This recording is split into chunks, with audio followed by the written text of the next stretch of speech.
안녕하세요. 이코노미 국어 그 문제 강의를 맡은 주용춘 선생입니다. 네, 반갑습니다. 우리 슈퍼노트 잘 보시고 오시는 거죠? 네, 슈퍼노트를 보고 오셨다면 여기서도 자유롭게 여러분께서 여러분 실력을 확인할 수 있을 겁니다. 네, 실전 문제 풀이기 때문에 여러분 실전에서 우리가 문제를 풀면서 또 써먹을 수 있는 팁들을 제가 또 알려드릴 거고요. 자, 무엇보다도 계속 이제 떠오르지 않으면 여러분 슈퍼노트로 다시 가셔서 다시 또 개념을 확인하시고 암기할 거 다시 확인하시고 자 그렇게 해서 계속 병행을 해주셔야 될 겁니다. 네, 가는 길이 이제 멀지라도 여러분이 걸어온 길 그 결코 헛되지 않을 겁니다. 자, 여러분 이 이코노미 강의를 통해서 확실하게 자신감을 얻기를 바랍니다. 자, 그러면 저랑 오늘 문학 일반론부터 출발할 텐데요. 네, 꾸준히 나오고 있죠. 아직까지도. 그죠? 그래서 이 부분에서 우리가 한 1점 정도 뭐 이렇게 놓치고 그러면은 힘들어집니다. 그래서 꼭 점수 챙기기 위해서 저랑 같이 한번 가보도록 하겠습니다. 네. 여러분 우리 교재 20페이지죠. 네, 20페이지부터 여러분께서 펼치시면은 문학 일반론이 나옵니다. 자, 문학 일반론 네, 출발해 보겠습니다. 대표 유형 문제인데요. 네, 제일 먼저 우리가 문학을 바라보는 관점 있죠. 네, 그거부터 여러분 정리를 할 필요가 있습니다. 자, 이거 여러분 실전에서 빠르게 풀어야 되기 때문에 가장 핵심이 되는 키워드를 잘 찾을 수 있어야 됩니다. 자, 지금 막 뭐라고 이제 설명을 했지만은 이 작품을 어떤 관점에서 감상하느냐라고 했을 때, 자, 가장 핵심은 이겁니다. 시대상을 반영했다. 자, 요것을 읽었으면 시대상을 반영했으니까 반영론적 관점이구나. 이렇게 답을 딱 체크할 수 있어야 되거든요. 네, 빠르게. 자, 그게 연습이 되나 안 되나. 그게 중요한 겁니다. 자, 그럼 여러분 문학을 감상하는 관점 그게 여기 나와 있죠? 여기 나와 있는데 이쪽에 잠깐 정리를 할게요, 선생님이요. 자, 일단 뭐 님의 침묵이 있다. 그럼 님은 같습니다. 하지만 나는 님을 보내지 않았습니다. 네, 가위를 냈다는 얘기죠. 자, 님은 갔다. 님은 보내지 않았습니다. 네, 그러면 요게 님의 침묵의 구절이라고 합시다. 그러면 여기다 나라고 쓸게요. 나는 님을 보내지 않았다. 그럼 요게 이제 작품이잖아요. 네, 작품, 이게 작품이라고 한다면 이 작품만 딱 놓고서 이 안에 있는 요소만 감상을 하는 것을 우리는 뭐라고 하느냐? 요것을 우리가 네, 절대론이라고 하죠. 절대론. 자, 절대론. 왜 절대론이라고 하냐면 이 작품 자체만으로도 완전한 구조를 갖고 있는 존재다 이런 얘기죠. 다른 것을 개입할 필요 없이 그대로 작품 안에 요소만 놓고 감상하는 겁니다. 자, 그러면 이 안에 작품 안에 있는 요소들이 무엇이 있나요? 네, 우선 이 말을 하는 사람 있죠. 화자가 있을 거고요. 네, 소설이면 서술자가 있을 수 있겠죠. 서술자, 서술화자죠. 자, 이런 요소들이 이제 작품 안에 있는 요소일 겁니다. 자, 그다음 듣는 이도 있겠죠? 지금 청자라든지, 자, 청자. 여긴 뭐 청자가 없지만, 뭐 예를 들어 엄마야 이렇게 부르면 청자가 있을 겁니다. 네, 그런 요소들. 그다음에 이제 어떤 상황적인 요소들, 자, 화자나 인물이 처한 상황일 겁니다. 그다음에 뭐 대상이 나올 수 있죠, 대상. 자, 시적 대상이 나올 수 있고요. 소설에서는 인물, 주인공들이 나올 수 있을 겁니다. 그럼 이 녀석들과 관련된 것들은 전부 다 작품 안에 있는 요소가 되겠죠. 그래서 자, 이런 상황과 그다음에 정서, 태도, 심리 이런 것들 있죠. 정서나 심리나 태도 이런 요소들. 자, 지금 보니까 님은 같다 상황이죠. 그다음에 보내지 않았다 태도입니다. 이런 것들 있죠. 자, 이런 것들이 다 작품 안에 있는 요소고요. 자, 이런 것들 우리가 쉽게 말해서 주제라고 합니다. 자, 내용적인 요소뿐만 아니라 이제 보다 중요한 것이 뭘까요? 네, 플러스 형식적인 요소들입니다. 자, 예를 들면 갔는데 보내지 않았다. 역설법이 들어있다든지 반어법이 들어있다든지 은유법이 들어있다든지 이런 표현기법이죠. 소설이라고 한다면 이 안에 뭐 갈등의 요소가 있다든지 구성 방식이 어떻다든지 자, 이런 표현기법 같은 거 있죠. 형식적인 요소라든지 표현기법들. 자, 이 모든 것들. 그러니까 이제 이런 내용뿐만 아니라 형식적인 요소까지 자, 서술상의 특징 이런 것까지 다 포함해서 전부 다 작품 안에 있는 요소죠. 그래서 이런 요소들만 집중해서 감상을 한다면 그것은 절대론이다. 자, 그리고 다른 말로 우리가 뭐라고 하냐면 반드시 알아야겠죠. 내재적 감상. 자, 작품 안에 있는 요소를 감상한다. 이런 요소들이 지금 선생님이 적어준 거 있죠? 빨갛게, 그 다음에 이렇게 초록색으로 적어드린 게 내재적 요소거든요. 그래서 내재적 요소만 집중해서 감상하는 것을 내재적 감상이라고 합니다. 또 이러한 감상은 작품 자체의 어떤 구조를 중심으로 감상하는 것이기 때문에 구조적 감상이라고도 하고요. 또 다른 말로 형식주의 감상이다. 자, 이런 얘기도 합니다. 자, 그래서 여러분께서 이 작품 자체만 놓고 감상하는 것을 우리가 이런 방식으로 감상할 때 어떤 요소들을 키워드를 잡아야 되는지를 보셔야 됩니다. 아셨죠? 그래서 화자, 뭐 청자, 상황, 정서, 심리, 태도, 인물, 그 다음에 소설이면 갈등 이런 것들, 그 다음에 그 외에 형식적이고 표현 방법 같은 거 이런 거 있죠? 이런 것들을 잘 보셔야 되고요. 자, 그 다음 이제 작품 안에 있는 요소만 놓고 감상하는 것이 아니다. 그럼 작품 안에 있는 요소만 놓고 감상했을 때 이 님은 떠난 존재고 내가 보내지 않으려고 하는 존재로만 해석이 되지만 자, 이것을 예를 들어서 야, 이것은 분명히 이 작품이 지어진 시대가 있다. 그래서 이 작품이 지어진 시대를 놓고 감상할 수 있다는 얘기죠. 그래서 이렇게 시대를 놓고 감상을 하면 이것을 우리가 반영론이라고 하는데요. 그러면 이거 1920년대 지어진 거니까 일제강점기 때 떠난 님, 바로 조국을 의미하는 거야. 이렇게 해석할 수 있다는 거죠. 네. 그렇게 해서 시대를 끌어들이게 되면 무엇이다? 네, 반영론이다. 또 이건 현대 산업 사회를 드러내는 거야. 이런 얘기 할 수 있겠죠. 자, 그다음 이제 또 하나의 방법이 있죠. 작품 바깥에 있는 요소 중에 작가라고 있습니다. 그래서 이 작가의 개인적인 특징들이 있습니다. 그래서 이 작가는 어떤 사람이다. 자, 이떠한 작가의 성향이 어떻다라든지 성장 과정이 어떻고 이 사람의 사상은 어떻다. 그러니까 님은 이렇게 해석이 돼. 이렇게 해석한다면 이것이 바로 무엇이냐? 표현론이라고 하죠. 작품은 작가의 사상과 감정을 표현한 결과물이므로 표현론이다. 이렇게 부릅니다. 그래서 자, 이 님의 침묵 같은 경우는 님 누구냐? 이거 한용운 시인이라는 시인이 그리고 불교 신자였기 때문에 이때 님은 분명히 불교적 원리 또는 부처님 뭐 이렇게 해석할 수 있지 않겠느냐? 또는 불교적 깨달음을 의미할 수 있지 않겠느냐? 이렇게 이제 해석을 한다면 작가 입장에서 접근을 한 것입니다. 아셨죠? 자, 그거 왜? 야, 아니다. 작품은 작가의 손을 떠난 순간부터 독립된 존재이지만 자, 그 작품의 의미라는 것은 독자를 만나야 의미가 생겨나는 것이다. 야, 이거는 내가 어제 헤어진 송혜교다. 뭐 이렇게 저하고 송혜교 아무 관계 없습니다. 네. 내가 보낸 전지현이다. 왕지현이다. 뭐 이렇게 이제 해석할 수 있다는 겁니다. 그러면 자, 이 독자 입장에서 해석을 할 수 있다는 것은 독자에게 어떠한 영향과 쓸모가 있었느냐가 중요하다는 것이지요. 그래서 독자에게 어떤 쓸모가 있었는지를 중시하는 관점, 바로 효용론적 관점, 또는 독자는 이 작품을 수용하는 주체이기 때문에 수용론이라고도 한다. 이렇게 좀 알아두세요. 반대로 이제 표현론은 작품의 생산자가 작가잖아요. 그래서 생산론적 관점, 요렇게 이름 붙이기도 합니다. 아셨죠? 자, 그래서 여러분이 이런 문제를 풀 때는 자, 이제 키워드를 잘 잡아줘야 됩니다. 예를 들어서 이제 독자 중심의 감상이다라고 한다면 자, 독자가 이걸 감상하면서 야, 나는 이런 것들을 깨닫게 되었어. 뭐 깨달음을 얻었다든지 배웠다든지 이런 단어들이 나오면 독자에게 미치는 영향이 강조되는 관점이거든요. 자, 그러면 효용론이구나 생각하시고요. 뭐 시인은 어떤 사람이었다든지 소설가는 이 사람은 어떤 사람이었던지 자, 작가의 어떤 개인적인 특징이나 내력 같은 것들, 성향이나 사상 같은 것들을 언급하면서 그걸 중심으로 감상을 한다면 표현론이구나 이렇게 생각하시면 되고요.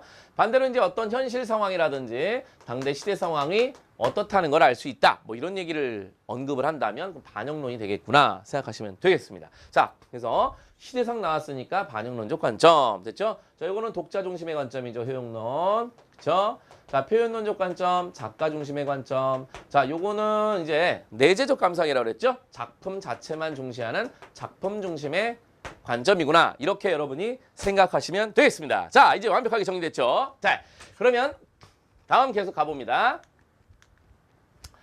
자, 외재적 관점, 그 다음에 내재적 관점, 핵심 정리가 나와 있지요. 선생님이 방금 얘기했던 것들입니다. 자, 여기서 외재라는 것은 작품 바깥에 존재한다라는 겁니다. 그럼 뭐가 작품 바깥에 존재하느냐라고 했을 때, 네, 선생님이 이제 얘기하면서 빠뜨렸네요. 현실을 모방한 것이 작품이다. 그래서 반영론을 모방론이라고도 한다. 이렇게 알아두시면 되겠고요. 자, 그래서 현실에 관한 얘기가 언급되면 됩니다. 됐죠? 그 다음 여기는 작가가 중요하다. 그렇죠? 그럼 여기는 독자가 중요하다. 이렇게 생각하시면 되겠고요. 자, 그래서 이 현실이나 작가나 독자, 얘네들은 작품 바깥에 존재하기 때문에 외재적 감상 또는 외재적 관점이라고 한다. 반대로 이제 작품 안에 있는 요소만 놓고 감상을 한다면 네, 절대주의 관점, 존재론, 객관적 태도로 자, 구조론 이런 용어들을 쓴다는 거 알아두시면 되겠습니다. 자, 그럼 본격적으로 실전 문제를 풀어보겠습니다. 자, 여기 보시면 작품 자체의 내재적 의미에만 주목한 거고 외재는 다 버려야겠죠? 갑니다.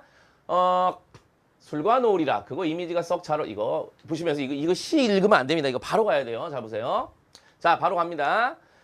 술과 노을이라 이미지. 밀밭길이 주는 느낌. 자, 이거 시어의 이미지죠. 작품 안에 있는 요소에 집중하고 있습니다. 1번 정답이네요. 그 다음 1번 정답입니다. 2번 이 시는 일제강점기에 쓴 작품이래. 우와 일제강점기에 썼대. 무슨 얘기인지 아셨죠? 시대를 끌어들이고 있으니까 반영론. 자, 그 다음 요 3번 같은 경우는 이런 게 어디 있어?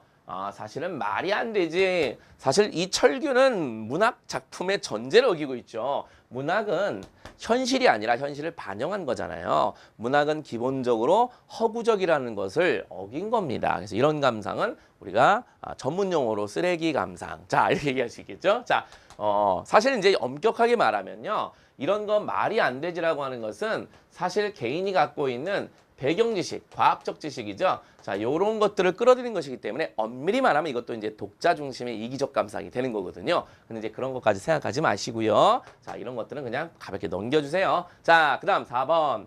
나도 이 시의 나그네처럼 여행이나 떠갔으면 좋겠다. 이거는 독자 입장에서 뭔가 배웠다라는 느낌이 오죠. 그죠? 이거는 독자 중심의 효용론이구나. 이렇게 생각하시면 되겠습니다. 다음 문제 갑니다.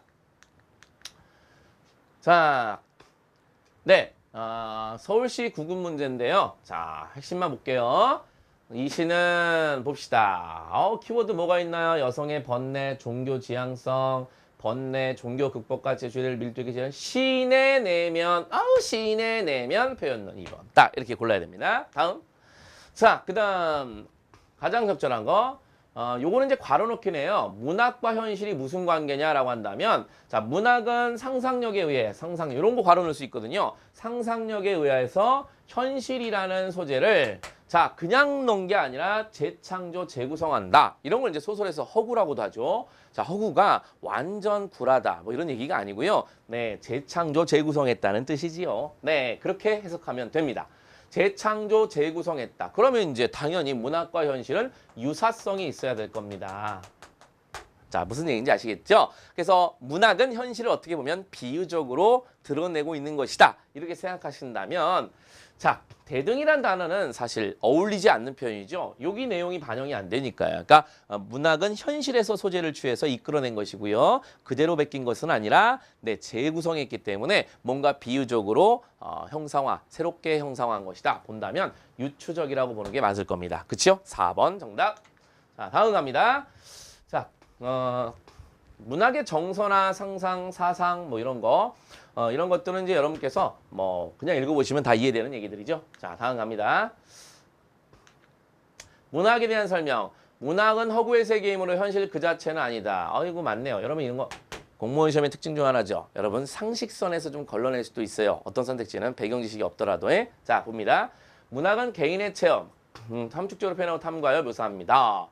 뭐 이게 틀렸다고 말할 수는 없습니다. 꼭 집단의 체험이어야 하는 건 아니기 때문에 이거 틀렸어 이렇게 말하면 안 되죠. 그 다음 3번 작가의 사는 감정 등을 독창적으로, 독창적인 거 뭐 됐죠? 오케이. 문학은 삶의 양상을 분석적으로 해명하고 현실 세계를 있는 그대로, 자, 있는 그대로가 아니고 재구성이라고 그랬죠. 자, 있는 그대로 묘사하면 이것은 그냥 역사 기록에 불과한 것입니다. 그렇죠? 자, 분석적 해명 이런 거 안 되고요. 네, 분석적 해명이라는 것은 이제 논평 같은 성격이잖아요. 그래서 안 되고 4번 정답. 자, 표현 양식에 따라서 설명한 것으로 틀린 겁니다. 네, 이런 거 이제 풀 때 여러분 틀린 건 확실하게 그어주세요. 네, 이게 올바른 거 고르면 안 됩니다. 틀린 거라는데, 틀린 거 하다가, 이거 맞아. 이거 맞아 하다가, 이거 뭐지? 둘 중에 뭐지? 이거 맞네. 교훈성, 교술문화, 수필 교훈성 맞아. 아니, 적절하지 않은 걸 물었는데 갑자기 적절한 걸 고르는 이런 실수를 하면 안 된다는 것이죠. 그래서 여러분이 문제를 풀 때 쫙쫙쫙 그어놓고 적절하지 않은 거 계속 생각하면서 풀어야 실수가 없는 겁니다. 실전에서 얼마나 아까워요. 공부 많이 했는데. 자, 그래서 봅니다. 극이라고 한다면 여러분 연극, 그죠? 영화 뭐 이런 것들을 우리가 생각할 수 있는데 말 그대로 보여주기 문학이잖아요. 대화 행동 중심이죠. 그래서 대화로 행동 맞습니다. 여기까지 맞는데 과거형 아니 꼭 과거형이어야 됩니까? 연극은 현재형으로 제시가 되잖아요. 틀렸네. 그다음 1번이 답이네요. 자, 시험장에서는요, 이런 것들 그냥 뭐, 나중에 그냥, 확률적으로 봤을 때 이런 겁니다. 여기 뭐 다른 친구 만나러 가봐야 처음 만난 친구가 제일 괜찮았잖아요. 그러면 이제 고로 가는 것이죠. 그죠? 네, 입니다. 개인의 정서를 노래한 것이다.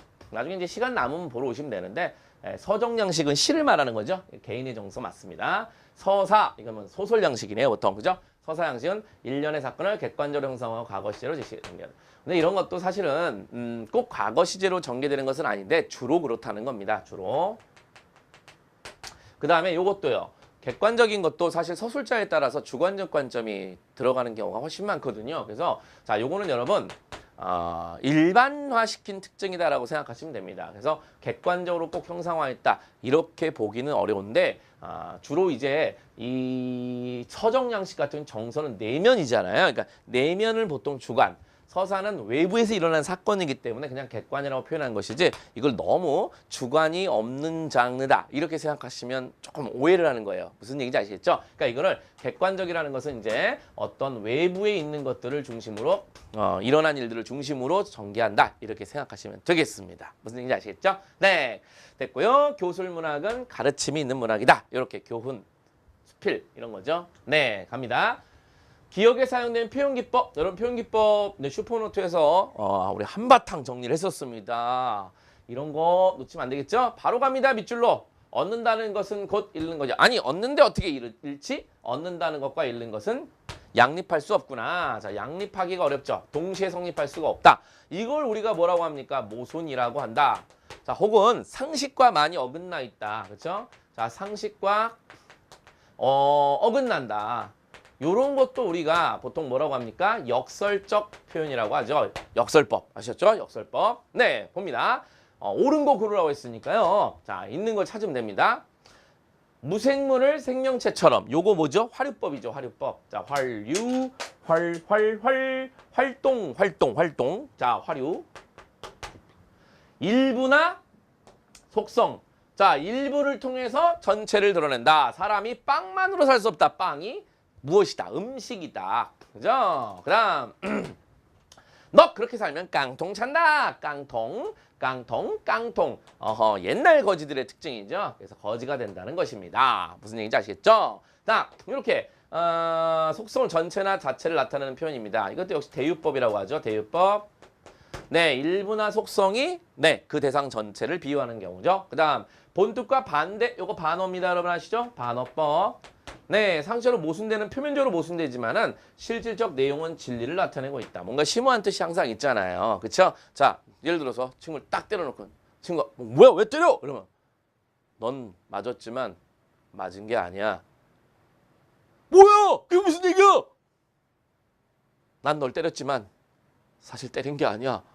뭐야 그게 무슨 소리야? 그러니까 뭔가 모순되지만 무슨 뜻이 있을 것 같잖아요. 그렇죠? 자, 그런 것들을 우리가 뭐라고 합니까? 역설. 무슨 뜻이 있긴요. 그냥 한 거죠. 자, 정답은 4번입니다. 네, 제가 든 예문은 이런 예문보다는 여러 번 이제 문학작품에서 많이 나오는 예문들을 좀 알아둘 필요가 있겠죠. 예를 들어서 뭐 결별이 이룩하는 축복이다. 결별은 일반적으로 안 좋은 거죠. 그러니까 그걸 축복이라고 얘기하면 역설이구나. 소리 없는 아우성 있죠. 소리 없이 뭐 이런 거 있죠. 그러니까 소리 없이 어떻게 아우성이 있습니까? 소리 없다와 아우성이 무슨? 이 역설이구나. 무슨 얘기죠? 자, 흐르는 남강은 가지 않습니다. 아니 흐르는데 어떻게 가지 않아? 이런 것도 전부 역설이 되겠죠? 아, 고와서 서러워라. 아, 고우면은 좋은 건데 왜 고와서 서럽다고 하지? 역설이구나. 외로운데 황홀하다. 역설이구나. 이렇게 여러분 문학에서 잘 나오는 표현들 있죠? 네, 그런 것들 여러분 눈여겨보시면은 될 겁니다. 자, 가봅니다. 은유에 관한 정의다. 알맞은 사례. 은유를 고르란 얘기는요. 뭐 복잡한데 은유를 고르란 얘기입니다. 자, 바위 벼랑에 동굴들이 보이고 있어요. 험준한 바위 벼랑에 이거 진짜 동굴이잖아요. 그죠? 괜찮습니다. 자, 비유가 없어요. 어딘가에서 피어오르는 듯한 자, 뭐뭐인 듯, 뭐뭐인 양, 뭐뭐인처럼 자, 이런 거 나오면 여러분 직유법이라고 배웠죠? 네, 직유법이잖아요. 직유법이에요. 자, 그 다음에 이것도 하죠. 뭐뭐 한 듯한. 자, 이런 표현도 직유법이 되겠네요. 자, 그 다음에 그곳은 세상의 배꼽이었다. 자, 그곳은 배꼽이다. 이해하셨죠? A는 B다. 됐죠? 네, 요거 비유입니다. 자, 그럼 비유 중에서 뭐죠? 은유법이고요. 아, 선생님 의인법 아니에요? 배꼽이니까요. 네, 뭐 짐승도 배꼽이 있는 것 같아요. 그래서 자, 꼭 의인법은 아닌데 의인화 시켰다 하더라도 의인화도 역시 비유에 들어가고요. 이런 의인화 같은 경우는 은유도 되는 거예요. 그죠? A는 B다. 그래서 A는 B다라고 직접적으로 이퀄 관계를 만들어버리면 이게 이제 은유법이 되는 것이죠. 왜 은유라고 부르냐면 이 유사성을 직접적으로 이제 표현하지 않았다는 겁니다. 자, 구체적인 거 몰라도 되시고요. 그냥 A는 B다 이렇게 나오면은 은유다. A는 B다 나오면 뭐라고요? 은유다. 자, 지금 보시면 은유에서 A의 B라는 형식도 많이 나와요. 세상의 배꼽. 이렇게 나오잖아요. 그죠? 그래서 이런 것들 예를 들어서 사랑의 바다. 자, 이렇게 나오는 거. 사랑은 바다다. 사랑은 바다다. 이것도요. 마찬가지고요. 사랑의 바다. 사랑이라는 바다. 자, 이렇게 해서 사랑이라는 바다, 세상이라는 사상이라는 바다. 이렇게 해석할 수도 있고 사랑의 바다. 이렇게 해석해도 마찬가지입니다. 그래서 여러분께서 이런 형식 있죠? A의 B 형식이 나와도 은유법이구나. 이렇게 생각해 주시면 됩니다. A는 B다. 혹은 A의 B. 이해하셨죠? 네. 다음 가봅니다. 정답은 4번이 되겠네요. 네. 다음 중 똑같이 봅니다. 계속 연습이 나오는데 또 비슷한 것들이 많이 나오죠. 역설이나 반어가 많이 나오거든요. 있지도 않은 물과 산 그림자를 본 것은 오히려 그녀가 맛을 못 보는 맹인이었다. 그러니까 봤는데 맹인이었다. 이게 모순되거든요. 그렇죠? 그래서 이게 역설이구나. 내 마음은 오수다. A는 B다. 은유법이에요. 그 다음 안개가 날개짓을 한다. 화류법이네요. 무생명을 생명체로. 소리 없는 아우성 배웠죠? 역설법이고요. 소리 없다와 아우성이 모순됩니다. 먼 날 당신이 찾으시면 이게 무슨 얘기죠? 네, 김서울의 먼 후일이라는 시조죠? 시조래요.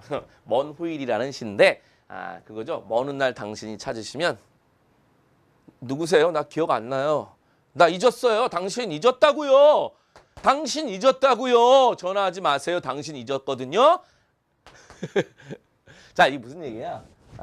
먼 훗날 당신이 찾으시면 그때는 잊었노라. 사실 먼 훗날이 되면 어떻게 될지 모르지만은 지금 이 순간 말하고 있는 이 순간은요. 먼 훗날을 가정한 거잖아요. 그때 잊었노라라는 얘기는 아직까지 못 잊고 있다는 얘기잖아요. 이해하셨죠? 지금은 못 잊고 있는 거예요. 그래서 이게 잊었노라 반어라는 겁니다. 사실 앞으로도 잊기 힘들겠죠, 이 사람은. 자, 외워주시고요. 그래서 3번 정답. 요것과 함께 잘 나오는 게 황동규의 즐거운 편지죠. 내 그대를 생각하면 해가 지고 바람이 부는 일처럼 사소한 일이나 자, 이 사소한이란 말 있죠? 해가 지고 바람이 부는 일. 너무나 일상적이라서 우리가 느끼지 못하지만 그게 없으면 안 되거든요. 그죠? 그래서 너무나 중요한 일이다라는 것을 반대로 표현하고 있는 것이거든요. 그렇죠? 네. 그래서 사소한이라고 표현한 것입니다. 이해되시죠? 오케이. 자, 그다음 요것도 여러분 좀 암기하실 필요가 있네요. 청산리 벽계수야.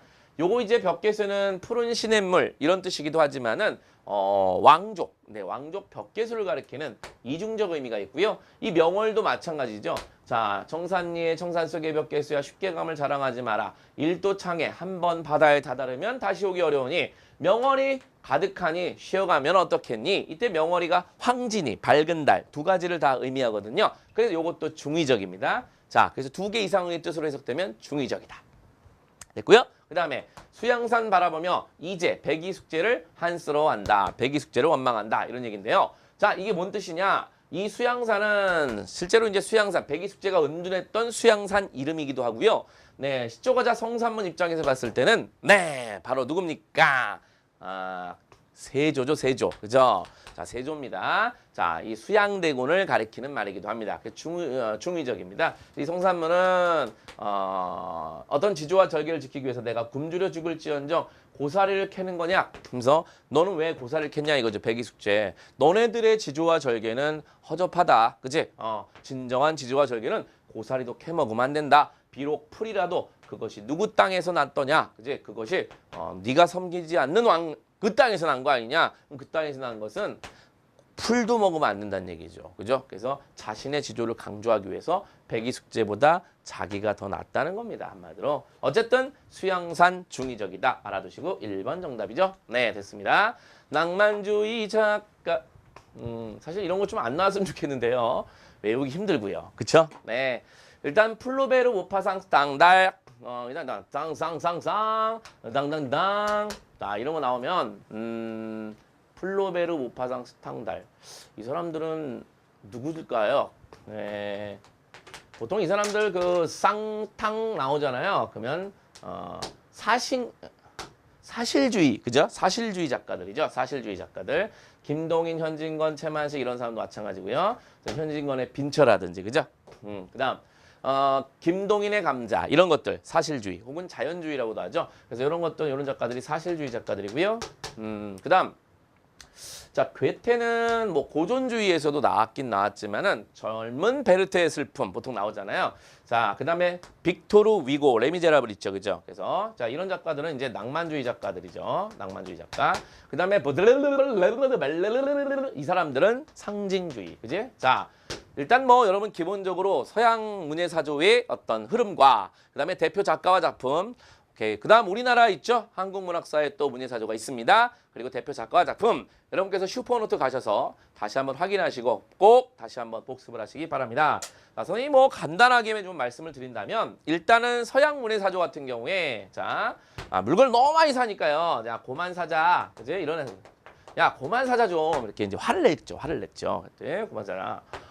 징해요. 얼마나 많이 샀는지. 너 완전히 미쳤어. 뭐 이런 식으로 이제 여러분께서 말을 만들어서 외우면 됩니다. 그래서 뭐 고전주의다. 고전주의. 자, 고전주의 반발해서 낭만주의가 나타났다. 그지? 낭만주의. 이건 신중심의 세상이었는데 개인 중심으로 개인의 이성과 그러니까 개인의 어떤 이성과 개성 이런 것들, 개인의 감정 이런 것들이 되게 중시하죠. 개인의 이성이라보다는 감정 이런 게 중시하죠. 자, 그래서 이쪽은 좀 이성이 강하다면 감성이 강하구나. 그다음 이쪽은 야, 너무 낭만만 찾는 거 아니니? 그러니까 너무 감성만 찾는 거 아니야? 현실을 냉철하게 보여줄 필요가 있지 않아? 사실주의, 그렇지? 자. 인간의 어떤 본성, 환경에 얼마나 인간 영향을 받는지, 환경 결정을 얼마나 당하는지 이런 것들을 보여주는 자연주의라든지, 그죠? 이런 것들이 이제 요 반발로 나오고 이렇게 반발로 나온 것이고 이렇게 반발로 나온 거구나. 이렇게 생각해 주면 됩니다. 자, 그다음 야, 무슨 문학이 현실을 드러내는 도구니? 야, 함축성이 제일 중요한 거예요. 문학은 상징주의, 그치? 자, 문학은 음악성, 형식적 아름다움 이게 최고야. 현실의 노예가 아니야. 유미주의 이런 거. 아름다움은 오직 아름다움을 드러낸다. 이런 문학 사조들이 있었죠, 그렇죠? 자, 여기에 반발해서 또 이제 나왔던 게 뭡니까? 네, 역시 모더니즘이죠. 모더니즘 고전주의와 좀 연관이 있는데요. 자, 이 산업사회를 비판적으로 드러내면서 현실을 있는 그대로 감각적 이미지를 동원해서 드러내는 정지용 알죠? 정지용 유명한 사람. 자, 그분이 이제 한국 사회 대표적인 작가죠. 자, 모더니즘. 서양 얘기하면서 왜 갑자기 한국 작가를 들고 있죠? 네, 자, 모더니즘. 자, 그다음에 초현실주의, 그 다음에 여기 누굽니까? 실존주의죠.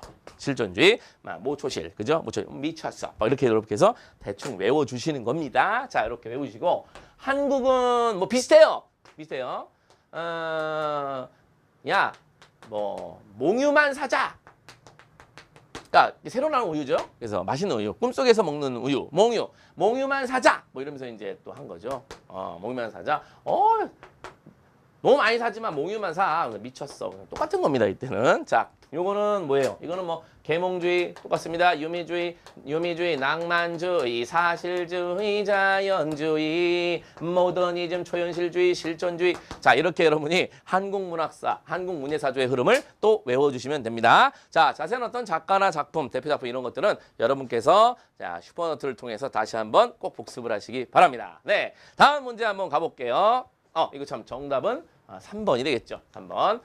자, 낭만주의에 대한 설명. 낭만 그러면 낭만적이야 되게 좋은. 낭만적이야. 나이가 떨어요. 낭만적. 그렇죠. 낭만적인 기본적으로 눈물이 많아요. 그 감성이 상당히 그냥 막 넘쳐나죠. 그렇죠. 그래서 우리 한국 문학에서는 뭐 홍사용 나는 왕이로서이다. 뭐 이런 거 있죠. 눈물의 왕이로서 눈물 펑펑 흘리는 거 있죠. 그죠? 자, 그런 작가들이 대표적 작가들인데, 자, 눈물을 흘리는 작가들. 자, 일단은 고전주의의 너무나 엄격한 형식. 그렇죠. 신중심의 세상에서 너무나 통제되어 있던 그런 거에서 벗어나고 싶어 인간의 자유를 외치며 나타난 장르. 자, 그것이 낭만주의다. 맞습니다.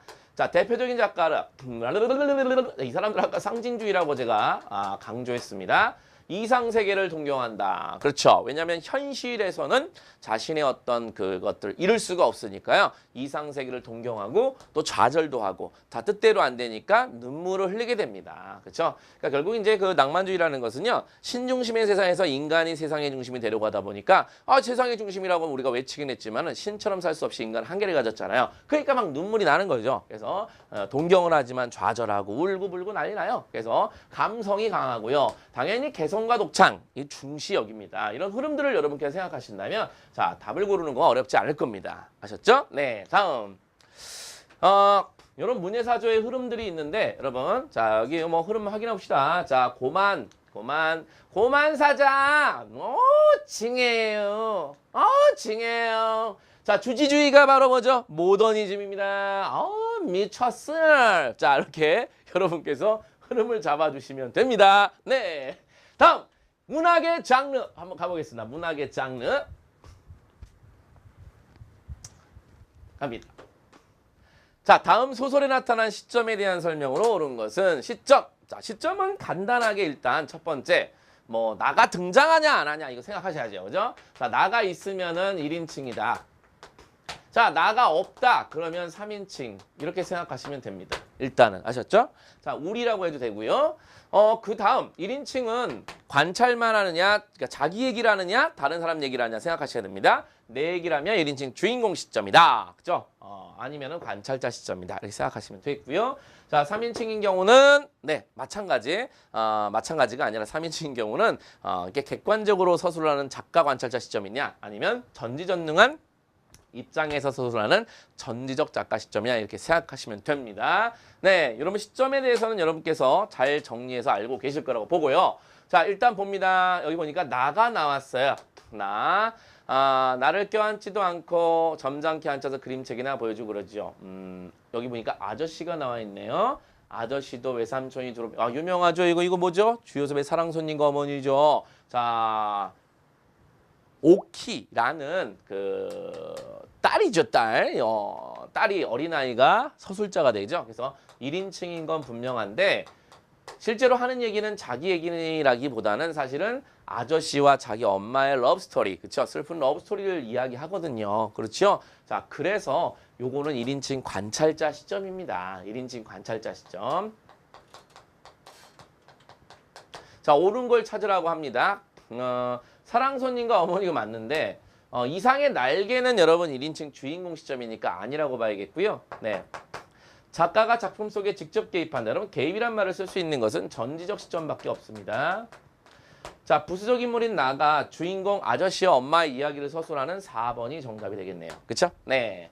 여러분 시점에 관해서는 기본적으로 여러분이 정리가 돼 있어야 합니다. 여기 1인칭 주인공 시점. 자, 이때 여러분께서 이렇게 생각하시면 돼요. 주인공이 누군지 판단하는 거 일단 중요하겠죠. 그러니까 이 나가 있냐 없냐랑 그 다음에 주인공이 누구냐 생각하시면 이 나가 내 얘기를 하잖아요. 그쵸? 1인칭 주인공이고요. 자, 나가 다른 사람 얘기를 소개하고 있다. 자, 1인칭 관찰자 시점이고요. 되셨죠? 자, 그 다음 만약에 3인칭이라고 한다면 심리를 아냐 모르냐 생각을 하세요. 관찰자는 요거는 작가가 외부 관찰만 하기 때문에 인물의 심리를 정확하게 단정지어 말하지 못합니다. 그렇죠? 근데 하지만 반대로 전조 작가는 다 말할 수가 있거든요. 그래서 심리를 아느냐 모르느냐 요거 중요하게 생각하시기 바랍니다. 네, 갑니다. 과학의 언어 특징. 이런 거는 그냥 점수 주고 잡아서 하는 말이 아닌가요? 자, 비유적이다, 지시적, 개념적, 함축적이다, 뭐 간접적이다, 직접적이다, 개인적이다, 비개인적이다. 이게 헷갈리는데? 이게 바뀐 것 같죠? 네. 시 언어를 동그라미, 과학의 언어를 세모 칩니다. 동그라미, 세모 맞고요. 개념적이다. 개념적인 건 과학적인 거고요. 함축적인 건 시 언어죠. 그럼 둘 중에 답이 있겠네요. 자, 시는 직접적인가 감접적인가? 내 마음은 평화로워. 이렇게 직접 얘기 안 하고 보통 내 마음은 우수. 뭐 이렇게 돌려 말하기. 그죠? 돌려 말하기 비유죠. 돌려 맞기인가요? 자, 돌려 말하기. 네, 간접적. 자, 이렇게. 그럼 정답은 2번이 되겠네요. 그죠? 시의 언어들은 개성적이고요. 자기가 이제 주관적으로 이렇게 의미를 규정을 많이 하지요. 네. 그래서 개인적이다. 비개인적이라는 얘기는 이제 공식적이라는 얘기고요. 누구나 어떤 인정할 수 있는 뭐 객관적이다. 뭐 이런 특징을 이야기합니다. 자, 정답은 2번. 다음. 심상 이미지입니다. 일단 뭐 감각적 이미지를 먼저 여러분 떠올리시면 됩니다. 소리 나왔네요. 소리. 그렇죠? 자, 청각. 여윈 귀뚜라미가 점점 소리가 얼었대. 소리가 얼었다고요? 언 것은 사실 우리가 눈으로 확인하기 힘듭니다, 사실요. 예. 알 수 있다고요? 아유, 여러분 얼은 건 사실 만져봐야 아는 촉각의 개념이거든요. 어쨌든 이거는 청각적인 소리를 얼었다. 소리를 마치 만질 수 있는 대상으로 표현했죠. 청각의 촉각화입니다. 보니까 여기는 메아리. 자, 메아리가 목이 길다. 자, 목이 길다는 건 우리가 눈으로 확인할 수가 있으니까요. 근데 메아리는 귀로 듣잖아요. 역시 청각적 대상을 이번에는 시각화했네요.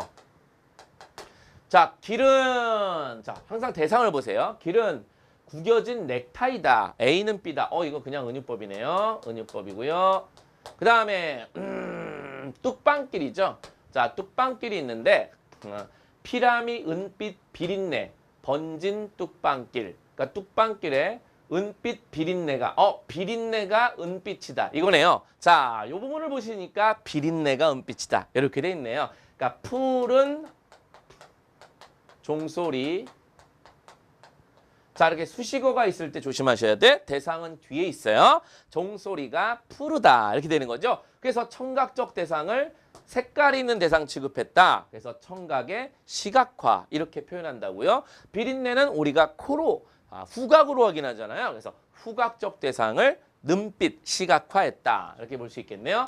후각적 대상을 시각화했다. 자, 이렇게 놓고 보니 3번 빼고는 다 우리가 두 개, 하나의 감각에서 다른 감각으로 옮겨가고 있네요. 그렇죠? 하나의 감각에서 다른 감각으로 옮겨가는 걸 뭐라고 하죠? 다 같이? 예, 맞습니다. 여기서는 아무것도 들리지가 않는데 왠지 들리네요, 여러분. 자, 공감각적 심상이라고 하지요.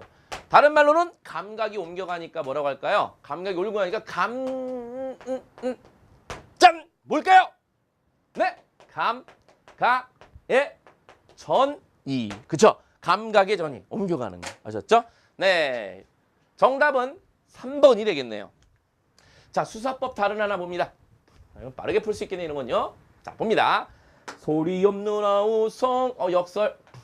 황홀한 비에 찬란한데 슬퍼 설빛 금빛 게으른 울음을 우는 곳.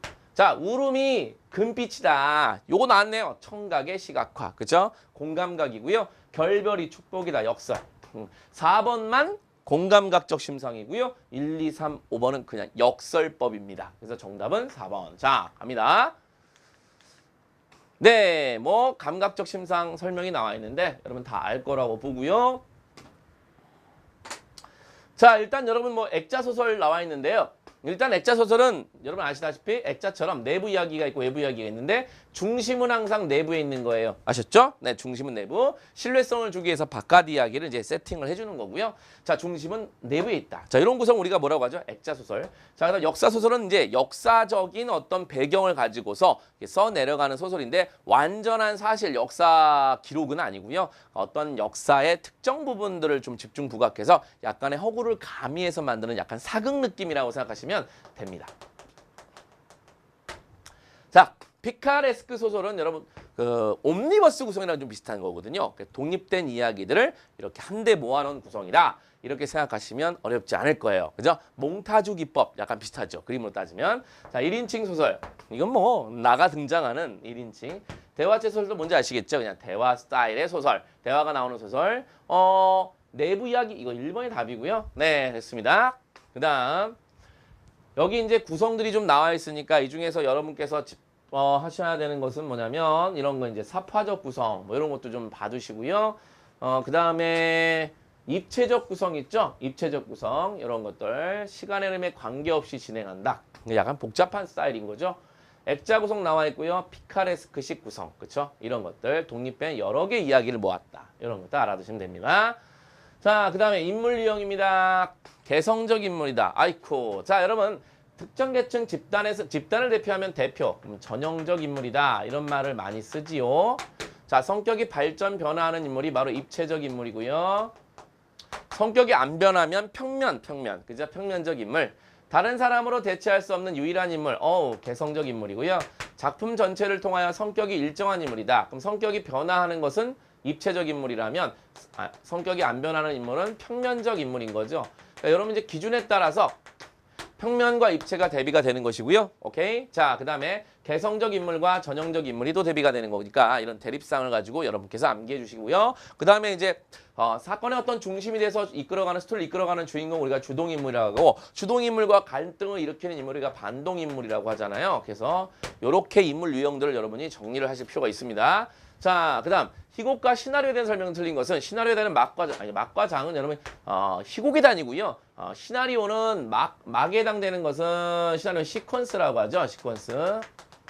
자, 장에 해당되는 것은 씬, 장면이라고 생각하시면 됩니다. 네, 이 정도로 여러분 정리하시면 되겠고요. 그 다음 1번이 정답이네요. 틀린 거 찾으라고 했어요. 틀린 거 1번. 나머지는 뭐 괜찮은데요? 시나리오는 희곡보다 제한이 없다. 그렇죠? 영화는 뭐 해외 로켓도 하고요. 인물도 막 몇만 명 등장시킬 수 있죠. 물론 CG로 처리 많이 하지만 요즘에는.